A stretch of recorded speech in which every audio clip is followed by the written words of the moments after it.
Welcome back नाजरीन। आफ्ताब रिजवी फिर आपकी खिदमत में हाजिर है चैनल आफ्ताब रिजवी टॉक्स के साथ। उम्मीद है कि आपको मेरी तहरीरें और दूसरी दीगर चीज़ें पसंद आ रही होंगी।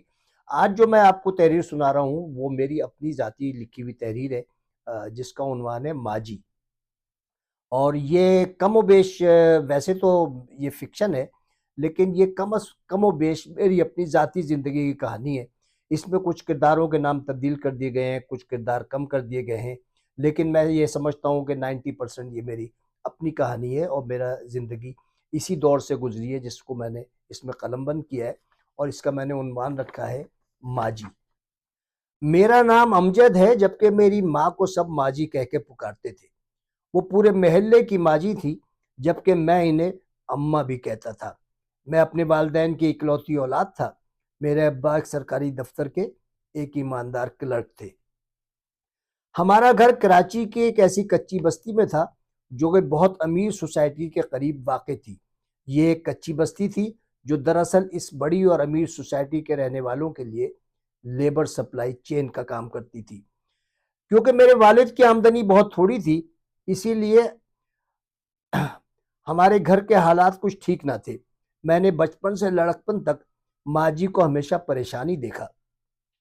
माँ जी के भी हर नौजवान लड़की की तरह शादी के कुछ ख्वाब थे, लेकिन जब मुकद्दर ने वो ख्वाब तोड़ दिए तो उन्होंने वो तमाम ख्वाब मुझ में मुंतकिल करने की ठान ली। घर की आमदनी बढ़ाने और मुझे किसी अच्छे स्कूल में दाखिल करने के लिए माँ ने घर से निकलने का फैसला किया।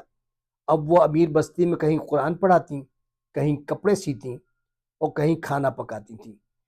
लेकिन मुझे इस बात का बहुत बाद में पता चला, क्योंकि मेरे स्कूल जाने के बाद जाती थी और मेरे वापस आने से पहले घर आ जाती थी। अब माँ जी जिस घर में कुरान शरीफ पढ़ाने जाती थी वो एक इदारे के चीफ इंजीनियर का घर था, लेकिन वो इंजीनियर होने के बावजूद प्रोफेसर साहब कहलाते थे। प्रोफेसर साहब एक निहायत शरीफ आदमी थे। वो अमेरिका से तालीम हासिल करने के बाद अपने मुल्क में वापस आ गए थे। वो माँ जी को आपा कह के बुलाते थे।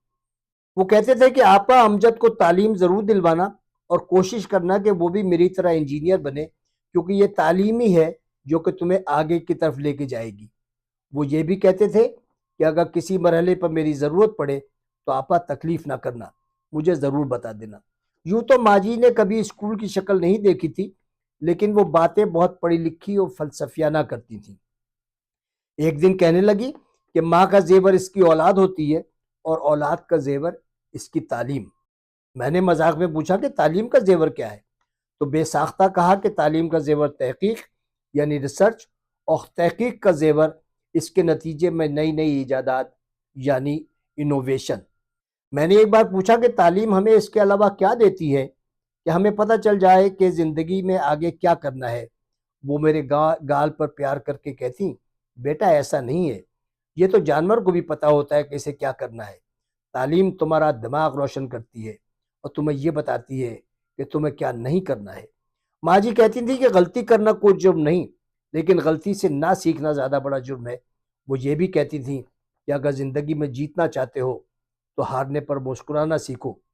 ये फन सीख जाओगे, जीत खुद ही तुम्हारे पीछे भागेगी। वो जब भी मुझसे बातें करती तो इख्तिताम इसी बात पर होता कि दुनिया का कोई शख्स अपनी ज़मीन का और अपनी माँ का कर्ज नहीं उतार सकता। घर में ज़्यादातर गुर्बत के बावजूद अम्मा के पास चार सोने की चूड़ियाँ थीं, जो वो अपनी चारपाई के नीचे रखे ट्रंक में रखती थी। वो चूड़ियाँ इनकी माँ ने इन्हें शादी के तोहफे में दी थी। माँ जी कहती थी कि ये मेरी माँ की आखिरी निशानी है और इनको मैं अपनी बहू को दूंगी। वो ये चूड़ियाँ सिर्फ खानदान के किसी शादी में ही पहनकर जाती थी। हालात से तंग आकर कई बार अब्बा ने कहा कि ये चूड़ियाँ बेच दो ताकि कुछ दिन के लिए घर के हालात सही हो सकें। इस पर घर का माहौल बिगड़ जाता था, लेकिन इस झगड़े में अम्मा एक भूखी शेरनी की तरह ट्रंक और अब्बा के दरमियान खड़े हो जाती और कहती थी, ये चूड़ियाँ मेरी माँ की निशानी है, अगर मैं मर भी जाऊं तो ये अमजद की दुल्हन को दी जाए। वो ये भी कहती थी कि मैं भूखी मर जाऊंगी, लेकिन ये चूड़ियाँ नहीं बेचूंगी। मैंने इसी माहौल में मैट्रिक फर्स्ट डिवीजन से पास किया। फिर 2 साल बाद एफएससी भी इम्तियाजी नंबरों से पास कर लिया। मुझसे माजी ने कहा कि मैं अब प्रोफेसर साहब के पास जाऊं और नतीजा इनको दिखाऊं और मशवरा लूं कि अब मुझे क्या करना चाहिए। जब मैं प्रोफेसर साहब के घर गया تو وہ نہایت شفیق استاد کی طرح انہوں نے مجھے گلے لگایا اور کہا کہ بیٹا اب آپ انجینئرنگ کے لیے اپلائی کریں کیونکہ آپ کی ماں کا خواب پورا ہو سکے۔ جب میرا انجینئرنگ کالج کے داخلے کے لیے میرٹ لسٹ میں نام آیا تو میری خوشی کا کوئی ٹھکانہ نہیں تھا۔ ماں جی بھی بہت خوش تھی، لیکن تھوڑے دن بعد اس کی فکر شروع ہوئی کہ فیس کے پیسے کہاں سے آئیں گے۔ میں نے ماں سے کہا تو بولی کہ اللہ نے یہاں تک پہنچایا ہے تو وہ اور منزلیں بھی آسان کر دے گا۔ میں نے دیکھا کہ وہ ایک دن ایک لفافے میں 5,000 روپے لائیں اور میرے ماتھے کو چوم کر کہنے لگی کہ بیٹا تو انجینئرنگ میں داخلہ فیس جمع کرا دے۔ میں سمجھ گیا کہ یہ رقم انہوں نے پروفیسر صاحب سے ادھار لی ہے جو کہ اب وہ اپنی تنخواہ سے کٹواتی رہیں گی۔ وقت گزرتا رہا، میں انجینئرنگ کے پہلے، دوسرے اور تیسرے کے بعد آخری سال میں پہنچ گیا اور ہر سال ماں جی یہ رقم لاتی اور مجھے فیس جمع کرانے کا کہہ دیتی۔ اب مجھے پختہ یقین ہو گیا تھا کہ یہ رقم پروفیسر صاحب ہی دیتے ہیں۔ میں ان 4 سالوں میں اب پروفیسر صاحب کے سامنے آنے سے کترانے لگا تھا۔ مجھے ان کے سامنے آنے میں شرمندگی محسوس ہوتی تھی، لیکن میں نے فیصلہ کیا کہ میں انجینئر بننے کے بعد پہلی تنخواہ سے پروفیسر صاحب کا قرض اتار دوں گا تاکہ میری ماں کو شرمندہ نہ ہونا پڑے۔ میرے انجینئرنگ کے آخری سال کے امتحان ہو چکے تھے، نتیجے کا انتظار تھا۔ ماں جی کی خوشی دیکھنے کے قابل تھی کہ اب ان کا بیٹا بھی پروفیسر صاحب کی طرح انجینئر بننے جا رہا ہے۔ لیکن ایک دن نامعلوم کیا ہوا، ماں جی کی طبیعت صبح سے خراب تھی۔ وہ چپ چاپ سی تھیں۔ وہ شام عشاء کی نماز کے لیے جائے نماز پر نماز کے لیے بیٹھیں، سجدے میں گئیں تو اٹھ نہ سکیں۔ میری ماں میرا نتیجہ دیکھے بغیر ہی اس دنیا سے چلی گئی اور مجھے اکیلا چھوڑ گئی۔ ماں کے سوئم کے بعد ابا نے میرے ساتھ ماں کا ٹرنک کھولا تاکہ ان کے کپڑے محلے کی کسی مسجد میں بھجوا دیں، ماں کی چوڑیاں احتیاط سے رکھ دیں تاکہ ان کی وصیت پر عمل کیا جا سکے۔ لیکن جب ٹرنک کھولا تو اس میں چوڑیوں کا ڈبہ خالی تھا۔ میرا دماغ معوف ہو گیا کہ چوڑیاں کس طرح چوری ہو گئیں۔ ابھی میں اس صدمے سے سنبھل ہی رہا تھا کہ مجھے چوڑیوں کے خالی ڈبے میں کچھ طے کیے ہوئے کاغذ کے ٹکڑے نظر آئے۔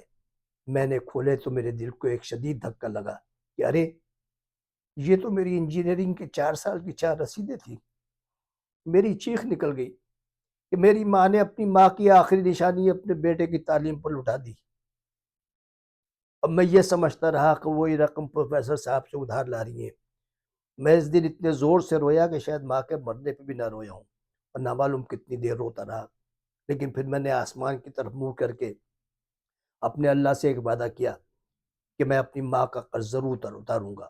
ماں کی وفات کے کچھ دن بعد میرا انجینئرنگ کا نتیجہ آیا تو میں نے پوری یونیورسٹی میں ٹاپ کیا تھا۔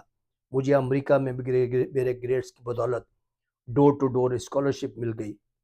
میں امریکہ آ گیا۔ میں نے یہاں سے ماسٹر بھی اعزازی نمبروں سے پاس کیا۔ میں نے امریکہ میں 5 سال ملازمت کر کے ایک اچھی رقم جمع کی۔ پھر میں نے فیصلہ کیا کہ میں پاکستان واپس جا کر اپنی مٹی اور اپنی ماں کا قرض ادا کروں، اور میں پاکستان واپس آ گیا۔ آج اس بات کو 30 سال گزر چکے ہیں۔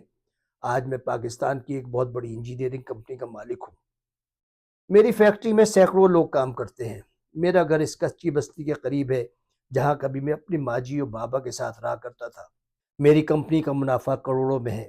میں نے اپنی زمین کا قرض اتارنے کے لیے پاکستان میں فیکٹری لگائی اور ماں کا قرض اتارنے کے لیے ہر سال 25% ماں جی کے نام پر قائم ایجوکیشن فنڈ میں دیتا ہوں، جس کی رقم اس کچی بستی کے طالب علموں پر خرچ کی جاتی ہے جہاں میں نے زندگی کا ایک حصہ گزارا تھا۔ میں نے ماں کی خواہش کے مطابق کچی بستی ہی میں ایک ورکشاپ بھی کھلوا دی ہے جہاں نئی نئی چیزیں بنانے کی ترغیب دی جاتی ہے۔ لیکن میری ماں سچ کہتی تھی کہ مٹی اور ماں کا قرض کوئی نہیں اتار سکتا، کیونکہ جب میری ماں نے اپنی 4 چوڑیاں میری تعلیم پر قربان کی تھیں وہ تو اس کا کل سرمایہ تھا، جبکہ میں آج بھی اپنے سرمایہ سے صرف 25% تعلیم پر خرچ کر کے 75% رقم کی خیانت کا مرتکب ہو رہا ہوں۔ ماں جی آپ ٹھیک ہی کہتی تھیں، ماں کا قرض کوئی نہیں اتار سکتا، ماں کا قرض کوئی نہیں اتار سکتا۔